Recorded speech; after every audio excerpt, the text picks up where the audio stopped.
अस्सलाम वालेकुम। नसो किचन में आपका वेलकम है। आज मैं शेयर कर रही हूँ आपके साथ में भेल भाल का सालन। फिर मैं थोड़ा ग्रेवी टाइप रखने वाली हूँ। इसे हम कैसा चावल से भी खा सकते हैं। मैं भाजी नहीं बनाना, ग्रेवी टाइप रखूँगी तो इसे हम रोटी से भी खा सकते हैं और इसे चावल से भी खा सकते हैं। इसमें दाल की ज़रूरत नहीं पड़ती। अगर हम थोड़ा सा ग्रेवी टाइप रखेंगे तो दाल नहीं भी रहेगा तो हम इसे चावल से भी खा सकते हैं। बहुत अच्छा, बहुत टेस्टी रहता है और ये हेल्दी चीज़ें हैं। यहाँ पे मैंने 300 ग्राम तक के ले लिए भेल भाल। इसमें मैंने चना ली हूँ, वटाना ली हूँ, सफ़ेद वटाना है, हरा वटाना है, चौली मटकी, मूंग है इसमें, और इसमें छोले भी ली हूँ मैंने, छोले ली हूँ इसके अंदर। ये इसको मैं अच्छी तरह से वॉश कर ली हूँ मैंने। ये देखिए सब पानी अच्छे से ड्रेन हो गया तो इसे हम साइड में कर देते हैं। यहाँ पे मैं एक आलू ली हूँ, इस तरह से मैंने कट कर ली हूँ। ये देखिए इसी में हम डाल लेंगे इसके अंदर। एक टमाटर है मैंने, अच्छा बड़ा साइज़ का टमाटर ली हूँ, इसे अच्छी तरह से मैंने चॉपर में चॉप कर ली हूँ तो जल्दी से हमारा टमाटर पक जाएगा। और यहाँ पे मैंने राजमा बगाने के लिए ली हूँ और कुछ थोड़े से कड़ी पत्ते यूज़ करने वाली बगाने के लिए। और ये इंग्रेडिएंट देख लीजिए, मसाले देख लीजिए हम क्या करने वाले हैं भेल भाल में। तो यहाँ पर मैंने एक टुकड़ा अदरक का ली हूँ और यहाँ पर पाँच छः से सात मैंने हरी लहसुन ली हूँ। यहाँ पे एक टुकड़ा मैंने नारियल ली हूँ, गीला नारियल है ये। और यहाँ पे आधा प्याज ली हूँ। आधा प्याज मैं बगाने में यूज़ करने वाली हूँ, आधा प्याज में मसाले में यूज़ करने वाली हूँ। और एक मुट्ठा मैंने कोतमीर ली हूँ। यहाँ पे मैंने 8 हरी मिर्ची ली हूँ। आप मिर्ची, आप तीखा आपके टेस्ट के अकॉर्डिंग लीजिए जितना आप खाते हो। जैसे आपके घर में तीखा लेते हैं, मैं यहाँ पे 8 मिर्ची यूज़ करने वाली हूँ क्योंकि यहाँ पे खोबरा वगैरह रहेगा तो तीखा थोड़ा कम हो जाता है। तो आप प्लीज़ आप मिर्ची आप टेस्ट के अकॉर्डिंग लीजिए। तो चलिए हम पहले इसे पीस के ले लेते हैं, इसके बाद हम आपको मिलते हैं। ये देख सकते हैं गाइस, हमने यहाँ पे मसाला पीस के ले लिया है। चलिए अभी शुरू करते हैं बनाना इसे। चलिए अभी गाइस हमने गैस ऑन कर दिया। यहाँ पे मैंने पतली रख दी हूँ, इसमें मैंने ऑयल डाल दी हूँ इसके अंदर। अभी ऑयल गर्म हो जाएगा तो हम इसमें अपनी प्याज डाल देंगे। चलिए ऑयल गर्म हो गया है तो इसमें हम डाल देते हैं प्याज। बिस्मिल्लाहिर्रहमानिर्रहीम।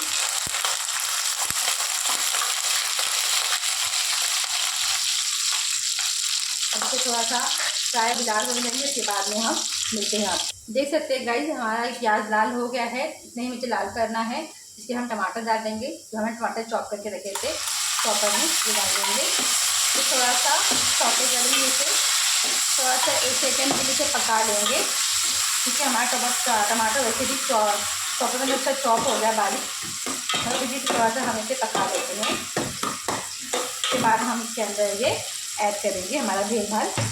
चलिए हम ढक देते हैं और इसे 1 सेकेंड के लिए कुक होने देते हैं। आइए चेक करते हैं।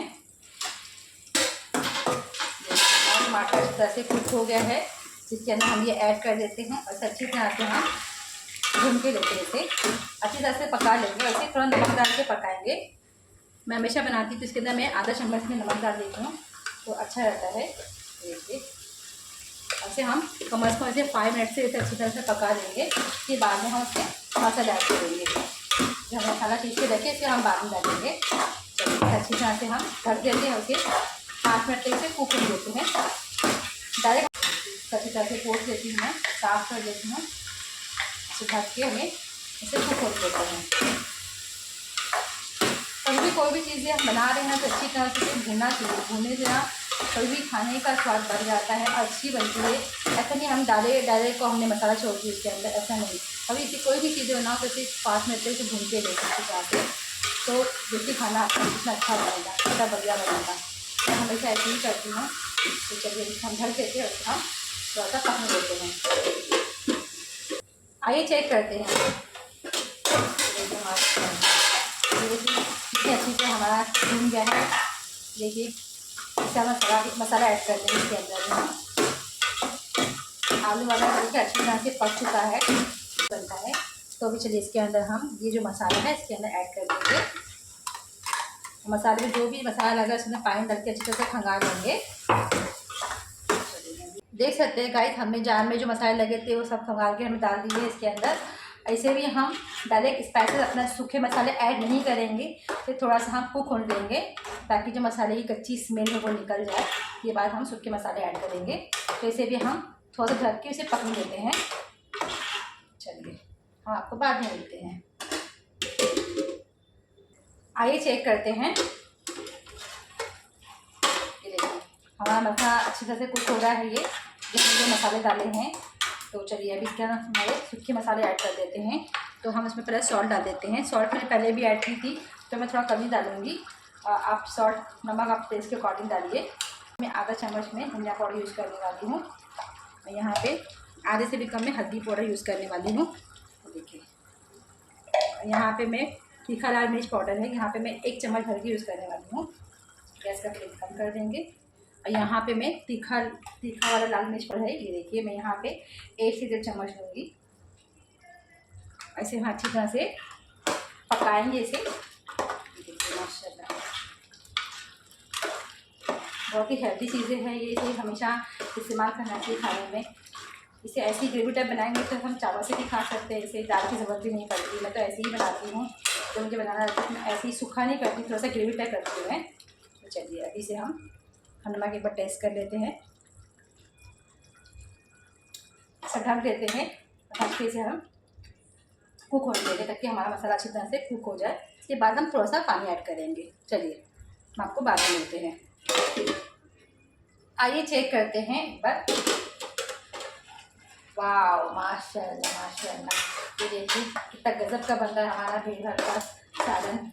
देखिए माशाल्लाह की तली भी कितनी ज़बरदस्त आई है एकदम।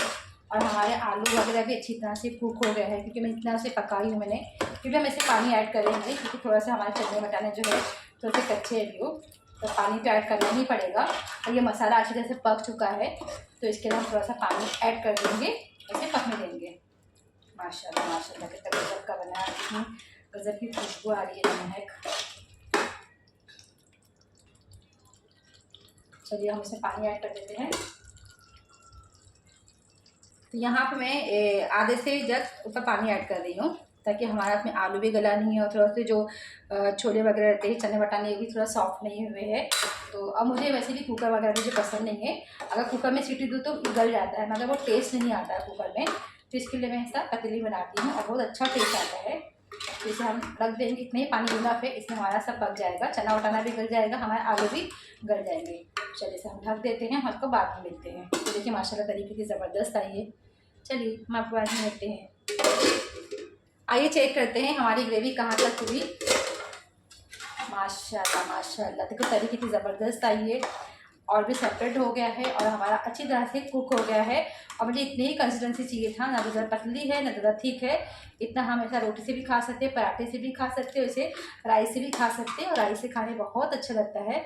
ये इसे हम ये देखिए हमारा आलू भी अच्छी तरह से गल गया है, ये देखिए। तो इस स्टेज को हम क्या करेंगे, इसके अंदर यहाँ पे मैंने कोतमीर रखी हूँ, धुल के वॉश कर ली मैं अच्छी तरह से, इसे मैं इसमें डाल दूँगी। माशाल्लाह हमारा ग्रेवी रेडी हो गई है, हमारा भेड़ का सालन पक चुका है। इस तरह से आप ही बनाइए, ज़रूर बहुत ही अच्छा बनेगा। जैसे मैंने बनाया है आप भी इसी तरह से ट्राई करिएगा। इसमें दाल की ज़रूरत भी नहीं पड़ती है, आप इसे राइस से भी खा सकते हैं, रोटी से भी खा सकते हैं। ये देखिए कितना ज़बरदस्त बना है। तो माशाल्लाह ज़रूर बोलिएगा आप लोग और इसी तरह से आप भी ट्राई करिएगा बना के। हम गैस का फ्लेम बंद करते हैं, हम इसे डिश आउट करते हैं। चलिए हम आपको बाद में मिलते हैं। स्प्राउट का सालन बनके रेडी हो गया है। मैंने इसे थोड़ा सा ग्रेवी टाइप रखी हूँ क्योंकि मुझे राइस से खाना है। ये देखिए भेड़ का सालन बनके रेडी हो गया। आप लोग भी ज़रूर ट्राई करिएगा अपने फैमिली मेम्बर के लिए, इस तरह से ज़रूर बनाइएगा, बहुत ही टेस्टी रहता है खाने में। और इस तरह से मेरे साथ तीखे ना ज़्यादा पतला है, मैं इसे राइस से खाऊँगी, इसे पराठे से खाइए, रोटी से खाइए, बहुत ज़बरदस्त टेस्ट रहता है। तो आप लोगों को मेरी रेसिपी कैसी लगी आप लोग ज़रूर बताइएगा और मेरे चैनल को लाइक करिए, शेयर करिए, सब्सक्राइब कीजिए। मिलते हैं नेक्स्ट वीडियो में नेक्स्ट रेसिपी साथ में, तब तक के लिए अल्लाह हाफ़िज़। अपना ख्याल रखिए, दुआ में याद रखिए।